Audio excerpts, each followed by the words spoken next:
पाशाङ्कुशाभयवरप्रदशूलपाणिम् वाराणसीपुरपतिम् भज विश्वनाथम्।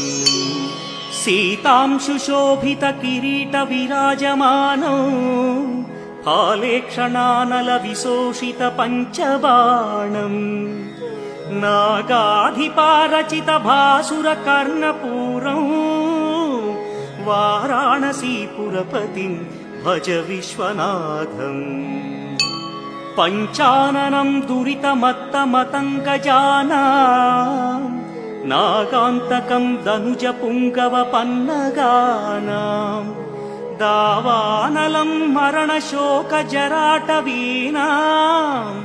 वाराणसीपुरपतिं भज विश्वनाथम्। तेजोमयं सगुणनिर्गुणमद्भुतम्